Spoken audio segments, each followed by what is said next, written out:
So you're not confused. You're just reacting to unexamined inputs. This week, we locked in. We're going to be discussing AI. So, we went over this in the lights out or the street lights on prayer at the beginning of the year. There's certain things we're going to pray for. We covered the Father's heart. It's because we were praying for men. But we're going to take it a little light this month, and we're going to discuss the uncharted territories of AI. And so you are not, you didn't just wake up. You woke up to unexamined prompts, and we'll be discussing AI. Figure out what we're talking about. This is where you're gonna want to tune in. We're locked in. This is one of them ones. This is Greg, and this week we're talking about AI, right?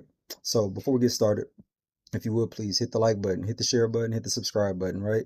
All the things that make us good and positive YouTubers out there. So those who may be new to YouTube, who've never used it a day in their life and don't understand the process at all, if you would hit the like button, share button, or subscribe button. And if you understand YouTube and you're just being a jerk and you don't want to do it, then just today's a good day to make a life change and hit the like button, share button, and subscribe button.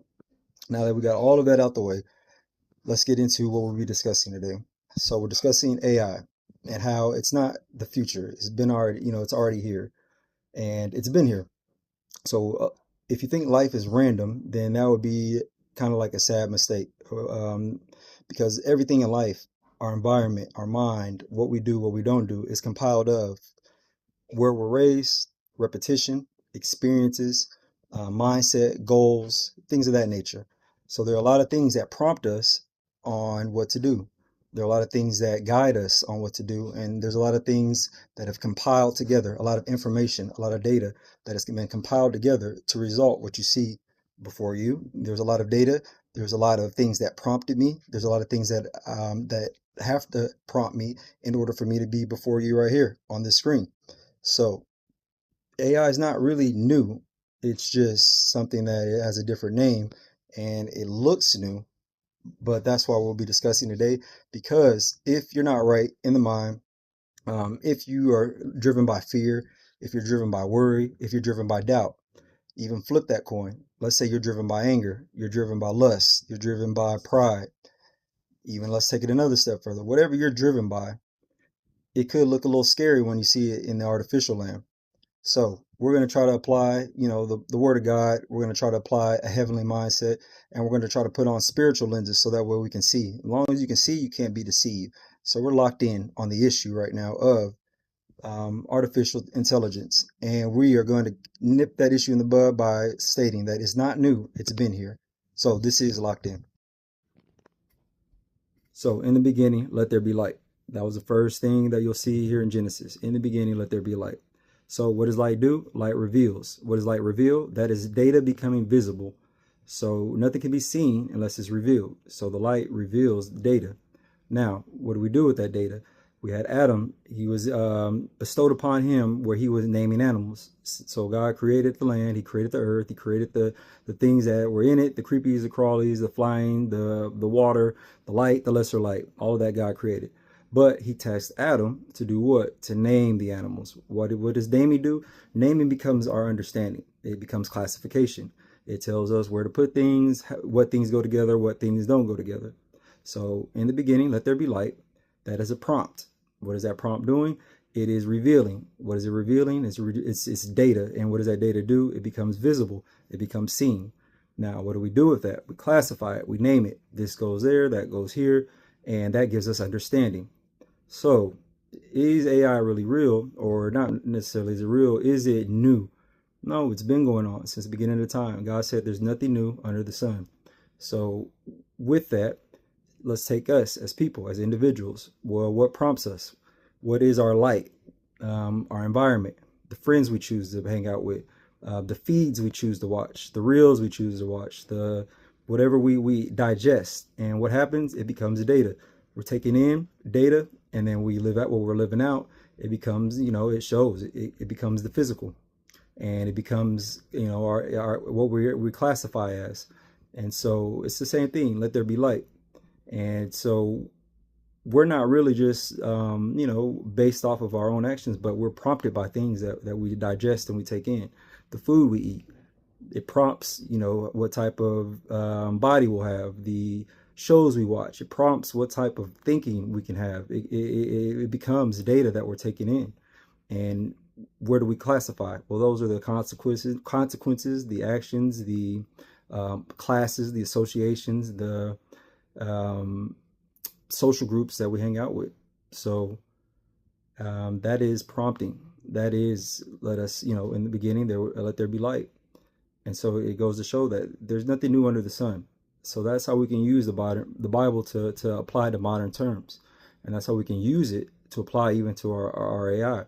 So the question is, what are you feeding yours? What are you prompting your AI to do?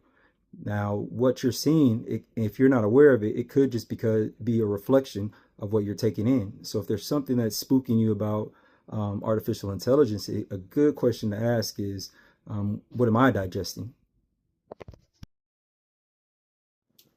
So framework correction. So anytime you have a framework, and the way you narrow things down to get it more accurate is with the framework connection. So that is what we can ask ourselves, right? So that's nothing new under the sun. So even though AI has correction, we as people have always had that same thing. What am I consuming? What environment am I around? And what am I constantly repeating?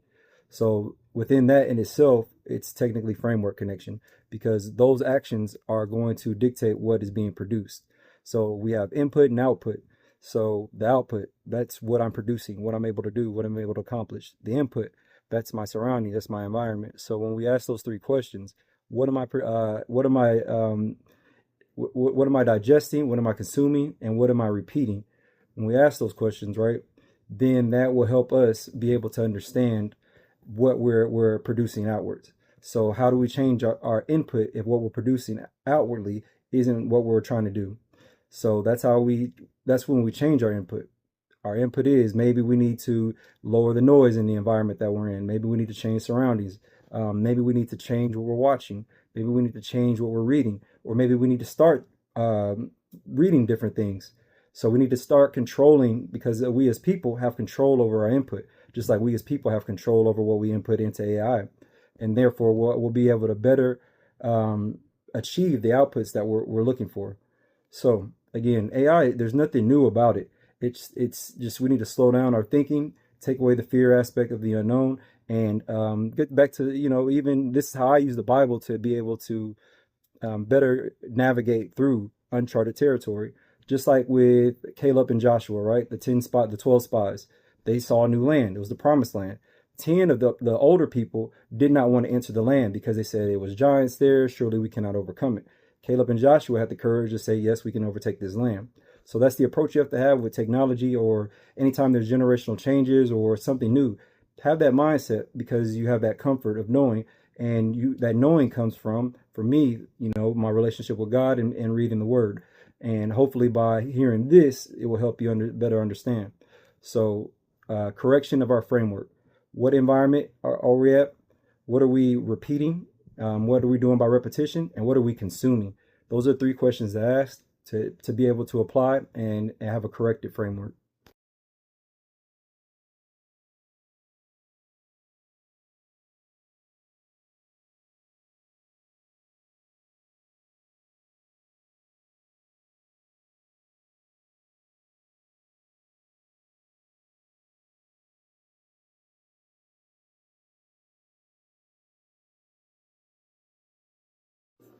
So this week's challenge is going to be replace one input source. So um, that's whether it be a habit, or whether it be something watched, or whether it be a practice, something that's repetitive, and replace it with one input source. So with a new discipline. So maybe it's reading a book, maybe it's prayer, maybe it's quiet time and meditation. So we're going to implement that and see what kind of output we receive from changing that one input source. And so this week, that's what we'll be doing. We're locked in, and that's the application for the week. So it's not a new identity that we need, or a lot of us, we have our identity. We just got to get grounded in it, and we have to change what we're digesting. We have to change what we're inputting so we can receive new data. We have to correct. We have to source correct. We have to self-examination. So yeah, we just want to try to take away some of the fear with AI because AI is not new. There's nothing new under the sun. It's just a new tool. It's something that has been unlocked. But if you look at we're basically results, and we are the made up of the same makeup. We have things that prompt us. We have information that gets inputted that we digest. We have outcomes that get outsourced. So based off of what we digest and how we classify it, right? If we classify it appropriately, and anytime you get off course, again, you can correct your framework. So this is some of the initial basic initials with AI, and we want to try to apply some type of biblical disciplines to, or at least look at it from a biblical lens to kind of help us take away the fear, because we know one thing that is not good is we're not supposed to fear, we're not supposed to worry, we're supposed to be remain strong and courageous. But what helps us do that is knowledge and power. So just trying to go, and we'll learn and we'll explore together, and we'll see how we can how we've already been doing what AI has been asking in our ordinary lives, so that way we can approach it as such. But again, if you're we're spooked at what we're seeing, a lot of it we have to ask ourselves is like, that's a reflection of maybe what we're inputting, or of what we're watching, what we're digesting. So have fear not. Let's just change some of the things that we're doing. Let's apply the application this week of changing one input source. Small changes always. Never try to. I mean, you can if you're led to, but always just do small incremental changes, and just understand and know that that's growth, that's change. Doesn't have to be a complete overhaul, but if you're one of them, hey, go ahead and just make sure you be safe. Always seek pastoral guidance or some sort of spiritual guidance when implementing these things, or some sort of peer support. Don't ever try to do stuff on your own. It can be tough. It can be real tough. So always have some type of guidance. If you have a friend out there to kind of checks and balance, go with that.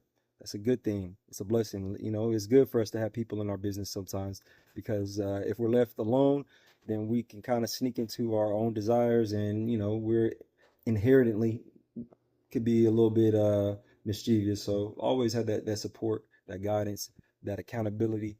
Iron and sharpen iron. This is one of them ones. This was Locked In. Y'all have a blessed week, and we'll be up next with a good episode. So stay tuned.